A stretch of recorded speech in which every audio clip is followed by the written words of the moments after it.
Bonjour à tous, c'est toujours le frère Zoulou là dans les mystères, dans les relations cachées la parole de Loba. Je rends grâce à Allah, le créateur du ciel, de la terre, des siècles, les grands glorieux et redoutables. Dieu merci parce qu'il est bon, parce qu'il est fidèle, parce qu'il est tout puissant et de ce qui vit inexplicablement hors de toute réalité. Donc aujourd'hui, par sa permission, par sa grâce, par sa toute divine puissance, nous allons entrer une fois de plus dans les sphères de la connaissance interdite.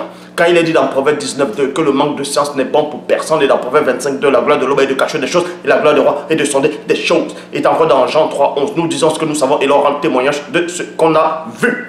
Donc ici, beaucoup de personnes ont lu Proverbe 8.22 sans toutefois savoir exactement ce qui a né dans les profondeurs même. D'autres vont dire que dans Proverbe 8.22 on parle de la sagesse, la grande sagesse. Et d'autres vont dire qu'on parle d'une autre personne, ainsi de suite. Mais dans Jérémie 33, 3, il dit: demande-moi et je te relèverai des choses cachées, des choses que tu ne sais pas. Ce que vous ne savez pas, c'est quoi? C'est qu'il existe un seul récit authentique de toutes les versions de l'écriture. Donc ici, on va prendre le récit authentique pour vous dévoiler la face cachée de Proverbe 8, 22. Donc, peu importe où tu te trouves actuellement, peu importe ce que tu fais, regarde cet enseignement, ça va t'ouvrir les yeux de la compréhension spirituelle. Donc, pour ça, on va commencer la face cachée de Proverbe 8, 22. Quand vous voyez le titre, on vous dit ici, là, nouvel appel à la sagesse. Donc, on va commencer dans Proverbe 8, verset 1.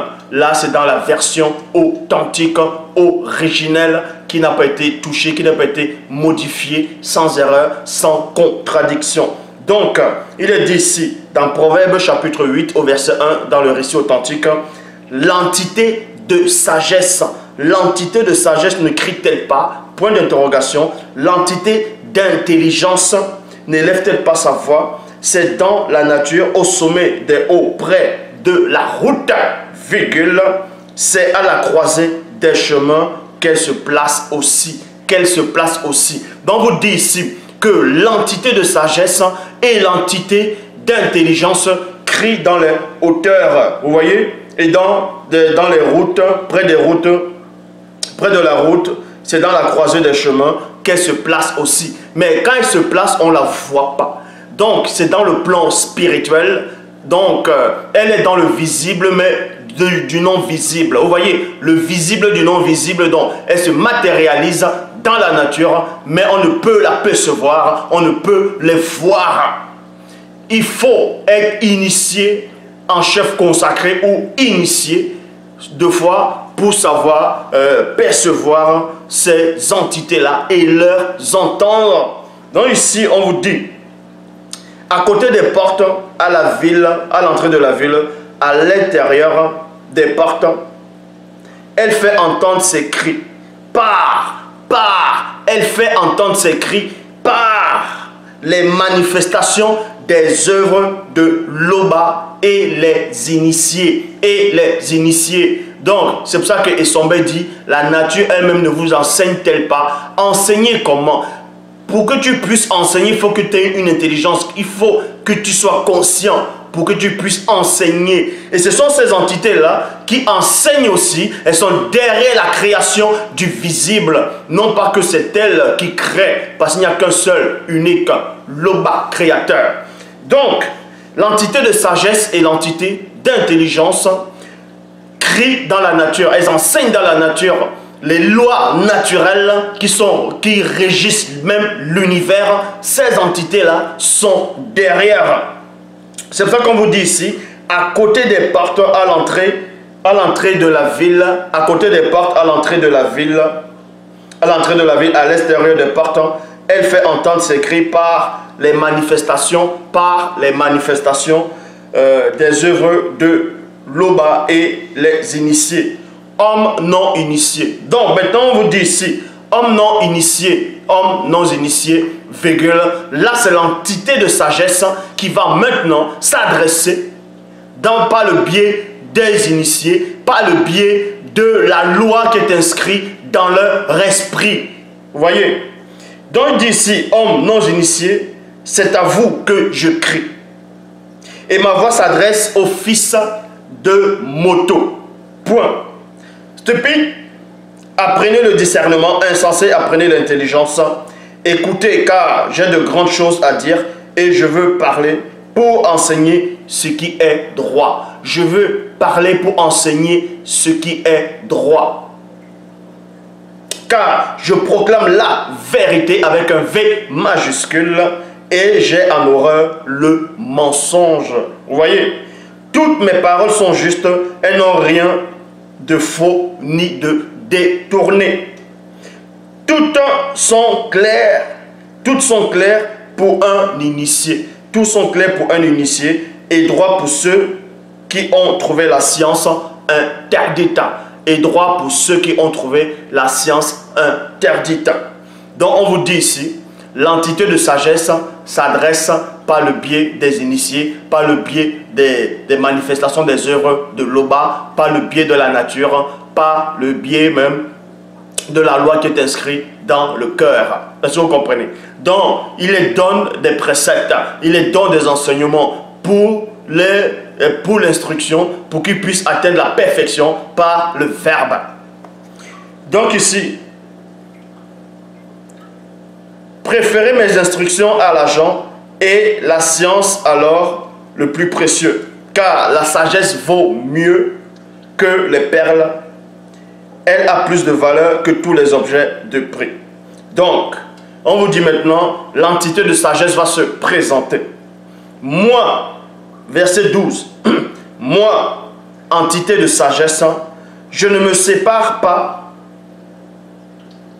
de l'entité du discernement. Je répète, moi, entité de sagesse, je ne me sépare pas de l'entité du discernement. Et je suis avec l'entité de la science et l'entité de la réflexion. La crainte du respect qui est due à Tété,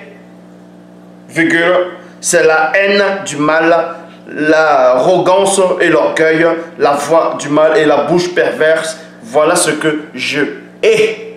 Voilà ce que je hais. Le conseil et le succès sont avec moi. Je suis avec l'entité de l'intelligence. L'entité de force est avec moi. L'entité de force est avec moi. Par moi, les rois initiés règnent aussi, et les princes initiés ordonnent ce qui est juste. Par moi aussi, gouvernent les chefs initiés, les rois et tous les juges initiés de la terre.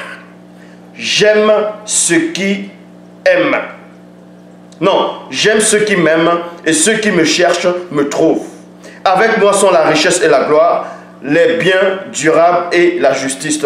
Mon fruit est meilleur que l'or pur et mon produit est préférable à l'argent.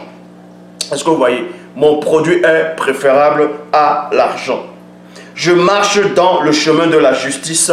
Je marche dans le chemin de la justice avec l'entité de justice au milieu des sentiers de droiture, de la droiture, pour donner au bien à ceux qui aiment, à ceux qui m'aiment et pour remplir leur trésor. Il y a point.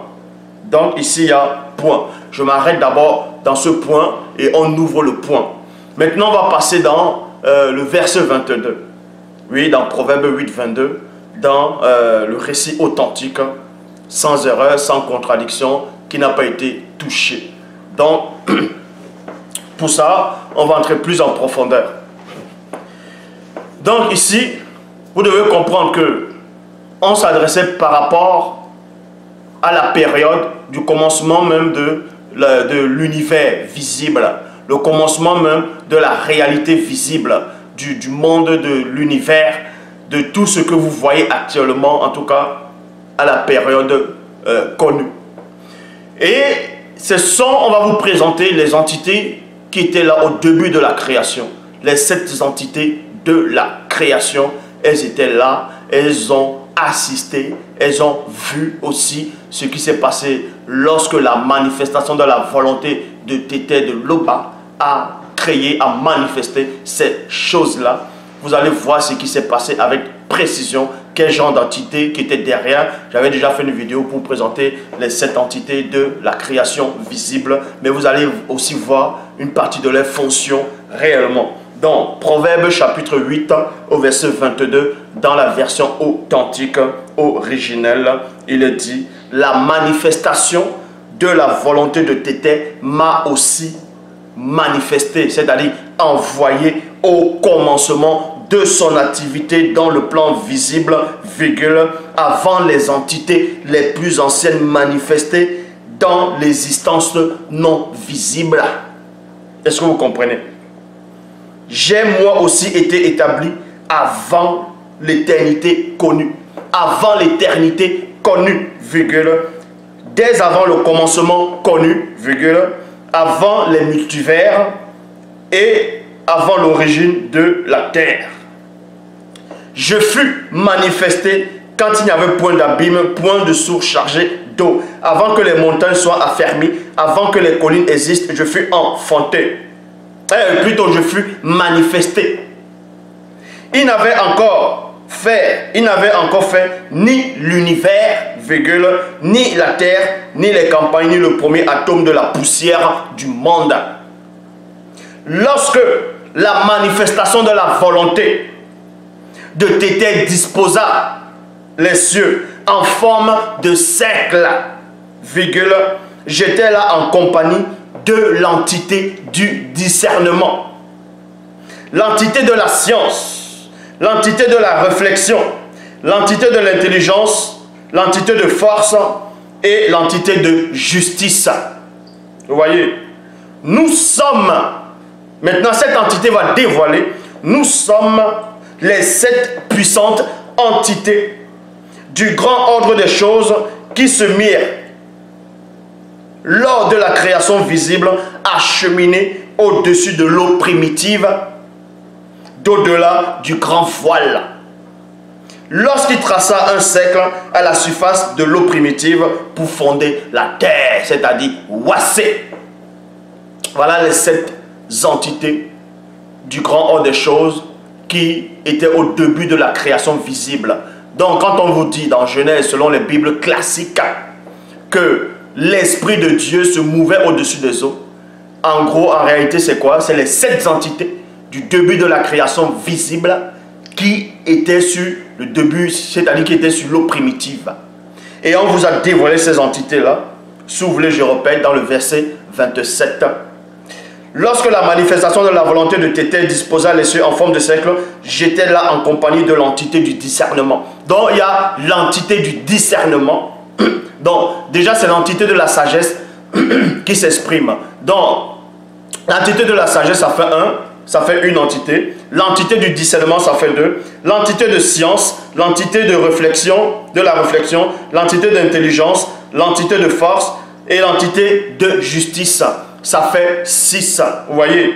On va répéter. L'entité de lorsque la manifestation de la volonté de Tété disposa les cieux en forme de cercle, j'étais là. Donc ça fait une entité. L'entité de sagesse, ça fait une entité. En compagnie de l'entité du discernement, ça fait 2. Entité de science, 3. Entité de la réflexion, 4. L'entité de l'intelligence, 5. L'entité de force, 6.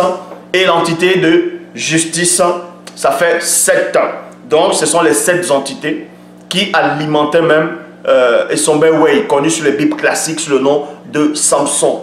Donc, nous sommes les 7 entités, les 7 puissantes entités du grand ordre des choses qui se mirent lors de la création visible à cheminer au-dessus de l'eau primitive, d'au-delà du grand voile, point virgule, lorsqu'il traça un cercle à la surface de l'eau primitive pour fonder la terre. Lorsqu'il a fermé les nuages dans les hauteurs et réglé le fond des mers, le débit de leurs eaux. Lorsqu'il donna une limite à l'océan avec O majuscule, c'est-à-dire le grand océan, pour que les eaux ne franchissent pas les bords, lorsqu'il posa les fondements de la terre. Point. Alors, je devins moi aussi, parce que l'entité là n'était pas seule au début. Moi aussi, pour lui, comme un habile ouvrier, pour un enchantement perpétuel goûtant dans sa grâce première. Dans sa grâce première, virgule, les joies éternelles. Me réjouissant aussi au sujet de l'univers visible et du sol productif de la terre, et faisant joie des initiés. Et faisant joie des initiés. Donc vous voyez ici, on parle, là c'est la vraie version de Proverbe à partir du chapitre 8, à partir du verset 1. Donc c'est ça la vraie version authentique, sans erreur, sans contradiction. Et pour finir, je vais encore relire le verset 22 qui dit: la manifestation de la volonté de Tété m'a manifesté, c'est-à-dire envoyé dans le début de la création, puisque eux étaient dans le non visible. Mais ils sont venus dans le visible que l'œil ne peut voir. Au commencement de son activité dans le plan visible, avant les entités les plus anciennes manifestées dans l'existence non visible, Tété s'est encore glorifié.